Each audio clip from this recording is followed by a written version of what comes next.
Hello and welcome back to the channel, your go-to source for understanding the complex world of hard-to-borrow stocks and short squeeze dynamics. We dive deep into the numbers to help you decipher what's really happening under the surface of the market. Today, we're taking a unique look at a specific ticker that has popped onto our hard-to-borrow screener, TGHL. Important disclaimer, this video is for educational and informational purposes only. Nothing in this video constitutes financial, investment, or trading advice. Always do your own research and consult a licensed financial advisor before making any investment decisions. Past performance does not guarantee future results. Let's zoom in on TGHL, a microcap company that, according to our data, doesn't have a readily categorized sector. Now, for many of you watching, TGHL might not be a name that immediately springs to mind, and that's precisely why it's such an interesting case study for our educational focus today. Despite its current dormancy in terms of trading activity, its barometrics tell a fascinating story. Looking at the numbers, TGHL's price action today shows a 0.0% change. Over the last 5 days, it's also seen a 0.0% change, and looking back over the last 30 days, we see the same 0.0%. Short chart with 0% changes. This means the stock hasn't traded at all recently. Similarly, today's volume is 0 shares, the 30-day average volume is 0 shares, and its relative volume is 0x average. What this tells us immediately is that while the stock might be listed, it's currently not experiencing any active trading. However, despite this current lack of market action, TGHL has triggered our hard-to-borrow screener due to some truly extreme borrow dynamics. What is cost to borrow and why it matters? So, what exactly does hard to borrow mean, and why should you care? When a stock is hard to borrow, it means there are very few shares available for short sellers to borrow from brokers. To borrow shares, short sellers have to pay a fee, known as the cost to borrow, or CTB. This isn't just a small fee, it's an annualized interest rate. Think of it like a loan interest rate, but for shares.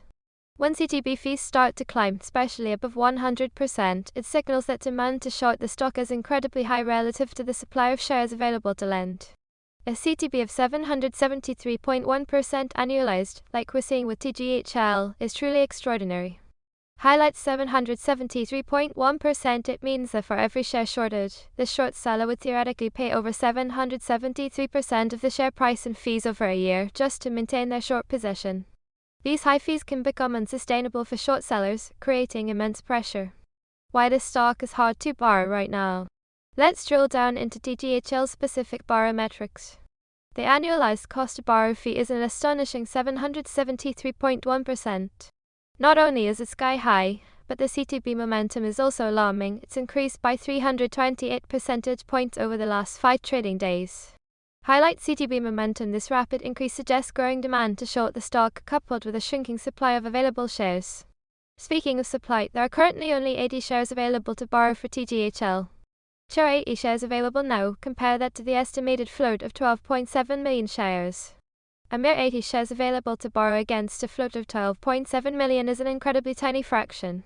This extreme scarcity of borrowable shares is the primary reason TGHL is lagging so intensely on our hard-to-borrow screener, earning it a composite squeeze score of 74.6 out of 100. This score reflects the underlying conditions of high borrow fees, rapid CTB increase, and critically low borrow availability, all factors that contribute to short squeeze potential. However, it's crucial to remember that while the borrow dynamics are extreme, the stock's current zero volume means no actual squeeze is occurring right now. It merely highlights a fascinating setup from a borrow perspective. Squeeze mechanics explained. So, if short sellers are paying these exorbitant fees, and there are almost no shares left to borrow, what happens if the stock price starts to move up, even a little? This is where the short squeeze mechanics come into play. When a stock starts to rise, short sellers, who profit when a stock falls, begin to lose money. With such high borrow fees for TGHL, these losses can escalate quickly. As their losses mount, and the cost to maintain their short position becomes unbearable, they are forced to buy back shares in the open market to cover their short positions. But here's the kicker, with only 80 shares available to borrow. On a massive 12.7 million share float, any meaningful buying pressure from short covering could send the price skyrocketing, creating a feedback loop. Their buying pushes the price higher, which forces more short sellers to cover, which pushes the price even higher, and so on. This cascade is what we call a short squeeze. Dilution risk check. Before getting too excited about squeeze potential, we always perform a dilution risk check. Dilution occurs when a company issues new shares, which increases the total number of shares outstanding. This can often be a death blow to a short squeeze thesis, as it provides new shares for short sellers to borrow and sell, flooding the market and offsetting any upward price pressure from short covering. For TGHL, our check reveals good news on this front. We found no recent dilutive SEC filings such as SMIN-S1s, SMIN-S3s, or 424BS in the last 90 days.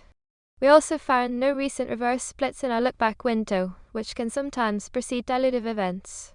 This means that, based on our recent data, there isn't an obvious near-term threat of the company itself undermining a potential squeeze by issuing new shares. Important disclaimer, this video is for educational and informational purposes only. Nothing in this video constitutes financial, investment, or trading advice. Always do your own research and consult a licensed financial advisor before making any investment decisions. Past performance does not guarantee future results. While TGHL's borrow metrics are screaming hard to borrow, it's absolutely critical to remember that a high cost to borrow does not guarantee a squeeze. It can also mean that short sellers have incredibly strong conviction that the stock will eventually go down, and they are willing to pay those high fees to stay short. The biggest thing to watch for with TGHL, given its current zero trading volume, is a re-emergence of trading activity. Any sustained volume, especially buying volume, could start to expose those extremely tight borrow conditions. Look for any price movement above 0.0% coupled with a significant increase in daily volume. Show an arrow indicating future volume. If the stock remains untraded, then despite the fascinating borrow data, the squeeze potential remains theoretical. TGHL presents a unique educational case study.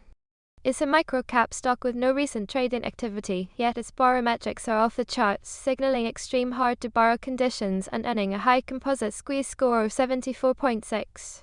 With an astonishing 773.1% annualized cost-to-borrow fee, a rapid 328 percentage point increase in CTB momentum, and only 80 shares currently available to borrow against a 12.7 million share float, the potential for a squeeze is undeniable if the stock were to see any trading volume.